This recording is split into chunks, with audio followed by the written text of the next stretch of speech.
Good morning. آج میں تھوڑی سی عالمی اعتبارات سے بات کروں گا کہ دو عالمی شخصیات ہیں جن کے دنیا میں بہت زیادہ فالورز ہیں.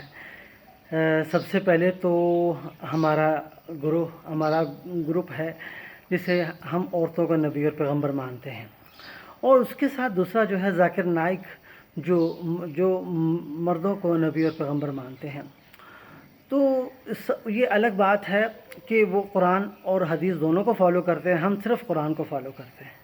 مجھے کچھ دن پہلے ذاکر نائک صاحب کے اوپر ان کی تشریحات پر تھوڑا سا نقطہ پیش کرنا چاہوں گا کہ ذاکر نائک صاحب ہماری عورتوں کو برائے مہربانی نہ ورغلائیں، ان کو غلط جواب نہ دیجیے.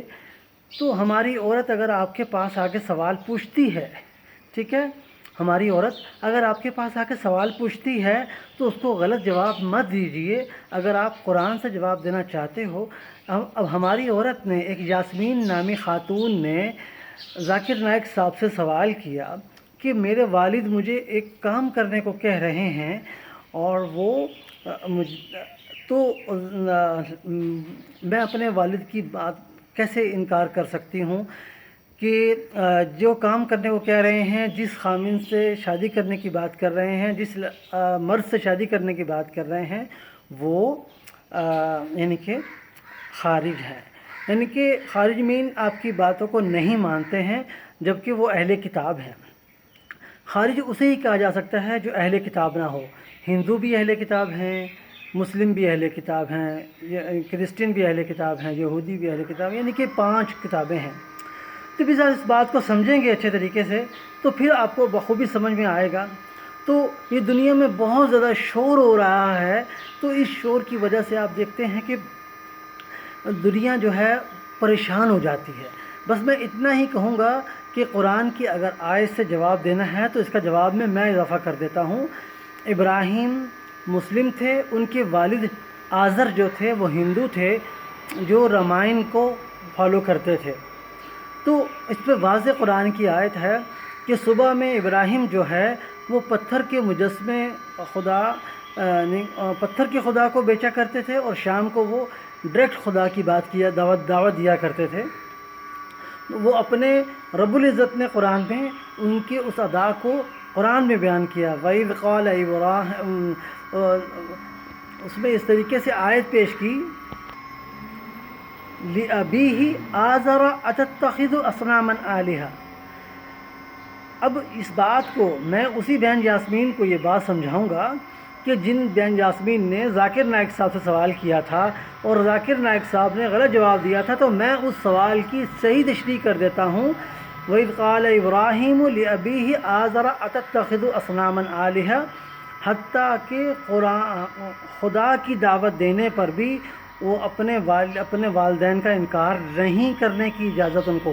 اگر والد کہتا ہے کہ آپ باہر جا کے ایکسپلین اپنے نظریے کے خلاف ایکسپلین کریں، تب بھی آپ کو بات ماننا ضروری ہے. اب بات یہ ہے کہ آپ ابراہیم پرافٹ کی اگر بات لیتے ہیں، ابراہیم پرافٹ مسلم تھے اور ان کے والد ہندو تھے. تو اگر آپ اسی بات کو لیتے ہیں تو اب سمجھیے ابراہیم پرافٹ اس ٹائم کیا کرتے تھے، وہ جو یعنی کہ اصنامن آلہہ اتتخذوا اصنامن آلہہ، بازار میں سر پر ٹوکرا رکھ کے اس میں یعنی کہ پتھر کے مجسمے کو، یعنی کہ خدائی پتھر کے مجسمے کو بیچنے کی بات کرتے تھے کہ خدائی پتھر کا مجسمہ خرید لو.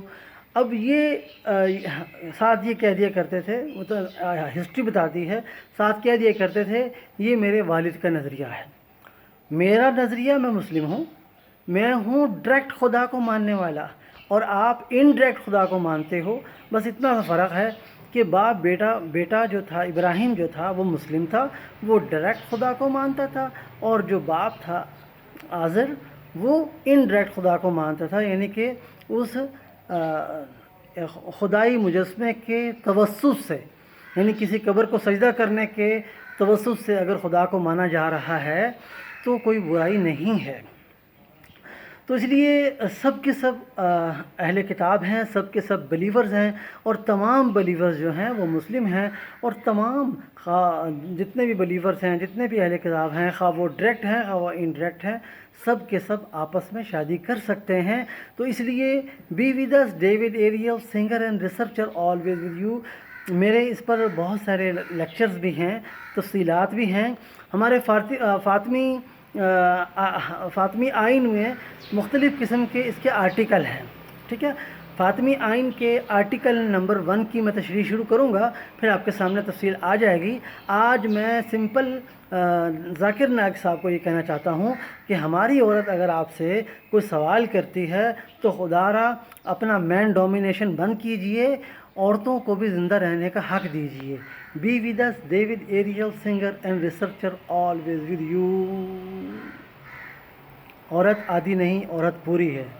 جو عورت کو آدھا سمجھے وہ خود ادھورا ہے۔